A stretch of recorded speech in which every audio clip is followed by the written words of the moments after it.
Madam Passaris comes from Nairobi. When she came up with this motion, I'm sure she must have gone to Kibera, to Madare, to Kawangware, to all the low-income areas where people are really deprived. But the problem is, if you are going to give this responsibility to Jogo House, even the many who are going to school today will not be able to go there. Sometimes we sit around, we think that everybody has access to smartphone. Everybody can access application of a bursary. Many do not have any idea where the member of parliament offices are, let alone trying to apply bursary at the national level.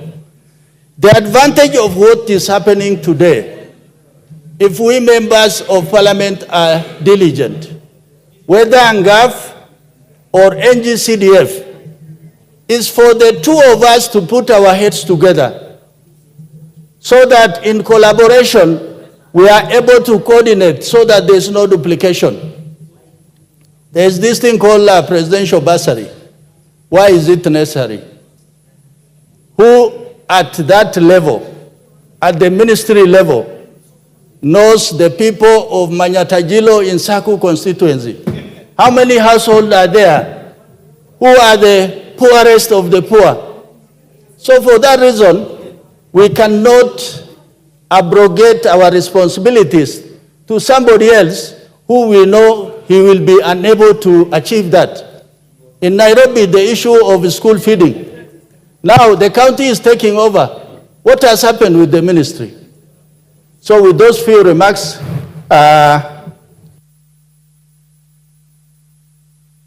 thank you very much, Member for Saku. The Honorable Janet CTNA, Member for Tarbo. Thank you, Madam Speaker, for giving me this opportunity to add my voice. Madam Speaker, I want to thank Honorable Passaris for bringing this motion, which has good intent, but I stand to oppose the consolidation of the funds because it will be unfair to very many needy students. Decentralizing these funds was the best thing that ever happened to assist the very needy students in this country. And that is why we have the various kitties that support the needy students in the ground. The NGCDF, the NGAF, the county fund, all of them touch the people on the ground. And if you look at it closely, you will realize that the NGCDF system reaches the very, very villages in the way the bursaries are given to the students. They are able to reach the villages and be able to identify who are these very needy students in those villages in every sub-county. Madam Speaker, what will happen to those students that are in the middle colleges? How will they be supported, the very needy students? Whereas we are talking about basic education ministry taking over this, consolidating the fund and giving out free primary education. What will happen to the middle colleges, where we have very needy students that need us to identify on the ground, because we are the people on the ground. The MCS, the MPs, the women reps are the ones who can actually identify who are these people in the villages. Using the village elders, we are able to reach those very needy students to afford an education. Madam Speaker, basic education is free in this country. We only need to add, increase capitation to these institutions and ensure there is efficient, effective management of these funds to be able to provide an education for every primary school child, Madam Speaker. Madam Speaker, the ministry also do not have the capacity to reach to the ground and be able to identify the very needy students who need to be supported by this fund, Madam Speaker. So I stand to oppose. Let those kitties work as they are. We only need to harmonize the way we do in our various areas. That what the MP has, when a student benefits from the NGCDF kitty, then another student will benefit from the MCA kitty. Another different student, needy student, will benefit from the county government kitty. So, Madam Speaker, this has been the best way to be able to give bursaries to those very needy students. So, Madam Speaker, coordination is key, and maybe increasing capitation to the Ministry for Basic Education to be able to provide free primary education. But this fund, if it has to be consolidated, then it should be consolidated and put into NGCDF kitty for it to be dispersed to the very needy students. Because like my colleagues have said, there is nowhere this NGCDF bursary fund has not reached within the locations, within the villages. So, Madam Speaker, I oppose and stand that those kitties remain as they were. The only thing we need to do is ensure there is capitation from the Ministry of Basic Education is enhanced and it is efficiently utilized for purposes of free primary education, Madam Speaker, and I stand to oppose. Thank you, Madam Speaker. Thank you, Member for Tarbo. The Honorable Raphael Wanjala, Member for Budalangi.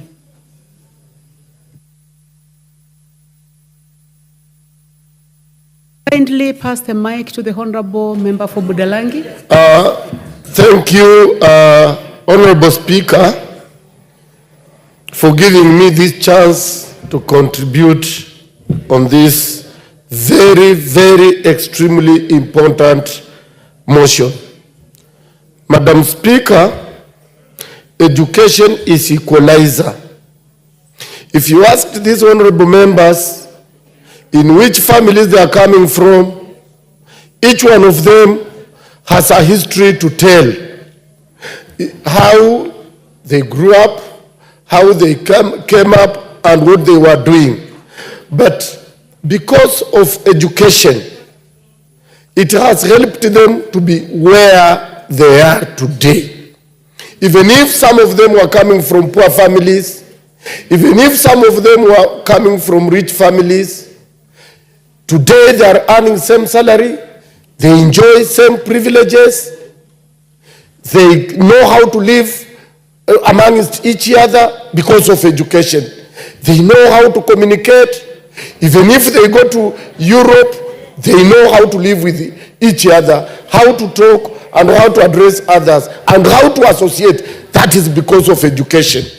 So education is key in each one of us life, because that is what equalizes us to be what we are supposed to be. Madam Speaker, education as enshrined in our Constitution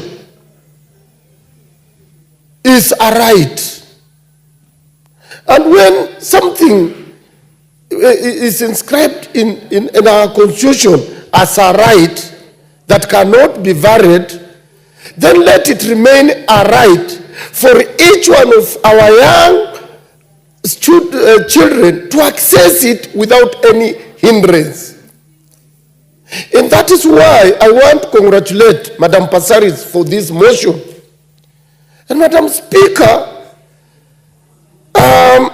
when I was in school, there were no bursaries. And we know what we suffered from as we came from poor families. And that's why I'm saying each one of us here has a history and where they have come from. But Madam Speaker, today bursaries are being abused. How are they being abused? Is that you find there is presidential bursary. Now, Mr. President from State House does not know which child is poor to be given that money. Other people are sent. the people who are sent have interests wherever they are. Today, you will find an MCA is giving bursary. Higher education is not developed. Why is an MCA giving bursary? Governor is giving bursary. Higher education is not developed. Why is a governor giving bursary? That is why you find Honorable Zamzam saying, if the governor of Mombasa got 600 million to distribute to students within that county, how many constituencies do we have? If we have 4, if we have 5, if we have 6, that means each constituency will get 100 million. Madam Speaker, 100 million alone is enough for that constituency, for every student to go to school without any problem. But you will find, as he has given 600, MP has given maybe 40, MCA has given his, President has given his, Governor has given his, Women Rep is telling you she also gave hers. This is a lot of money that is going to waste, and most of them, sometimes it's embezzled. How is it embezzled? Some people will fill those forms, take to schools, collude with the Passaris, and money is sent to those schools as if they are paying for the students. And later they will come and collect this money. That is why we are in support that today we need to consolidate, to amalgamate all this money that is dismembered in various offices. Thank you, Member for Budalangi.